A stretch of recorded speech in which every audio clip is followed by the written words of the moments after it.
Halo guys, bagaimana kabar kalian? Pasti baik-baik saja kan?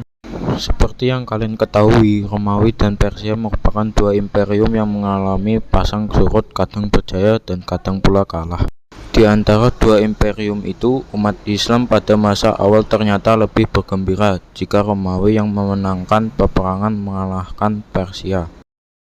Dan pada hari kemenangan bangsa Romawi itu, bergembiralah orang-orang yang beriman. Surah Ar-Rum ayat 4. Kegembiraan atas kaum muslimin jadi timbul pertanyaan mengapa kaum muslimin memihak Romawi Timur.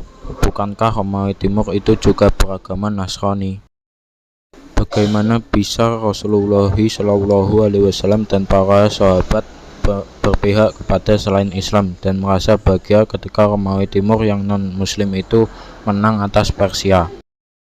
Wisnu Tanggap Prabowo dalam bukunya Benarkah Kaisar Heralius Masuk Islam menjelaskan mengapa kaum muslimin senang jika Heralius menang. Ceritanya begini, ketika perang besar dan berkepanjangan antara Romawi Timur dengan Persia pada 603 sampai 628 Masehi ini menimbulkan proxy war di Makkah. Musyrikin Mekah berafiliasi pada Persia karena kesamaan ideologi dan teologi di antara mereka. Meski Majusi berbeda dengan paganisme, maka tetapi kesamaan di antara mereka lebih kuat, yakni sama-sama paganistik dan berseberangan dengan monoteisme, millah Ibrahim. Adapun kaum muslimin pada saat itu agamanya lebih dekat dengan agama Nasrani karena keduanya berasal dari rumpun yang sama, yakni agama Ibrahim yang lurus. Al-Quran dan Injil juga kitab yang memiliki keterkaitan antara satu dan lainnya, misalnya mengenai kerasulan Muhammad SAW beserta ciri dan waktu kedatangannya terdapat dalam Injil juga Taurat.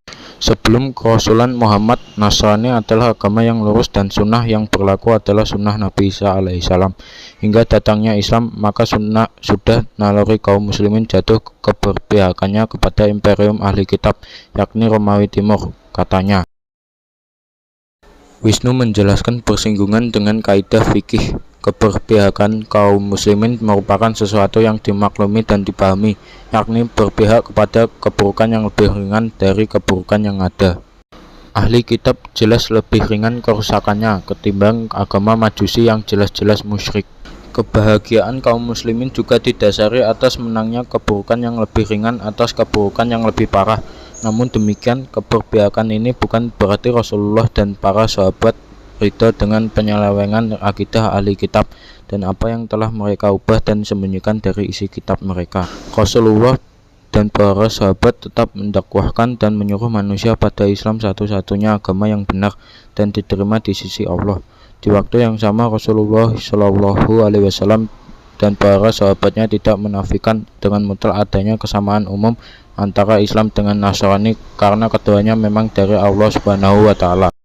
Perhatikanlah bagaimana Rasulullah dan para sahabat menempatkan diri sebuah positioning yang adil, agung dan proporsional. Tidaklah ini dipahami kecuali oleh orang yang memiliki pandangan mendalam saat memahami sejarah, katanya. Kejumudan, kedangkalan dan keluguan dalam memahami sejarah yang membuat sebagian kaum muslimin pada hari ini berloyalitas atau wala kepada ahli kitab secara total tanpa menimbang faktor-faktor yang mengelilinginya. Ibnu Taimiyah pernah berkata, orang yang cerdas bukanlah orang yang tahu mana yang baik dan yang buruk.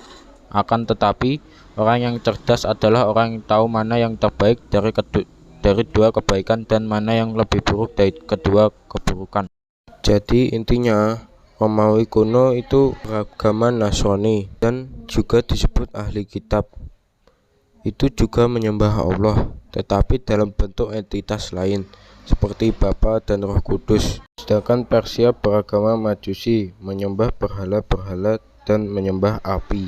Itulah alasan mengapa Rasulullah dan para sahabat senang jika Romawi kuno menang atas bangsa Persia.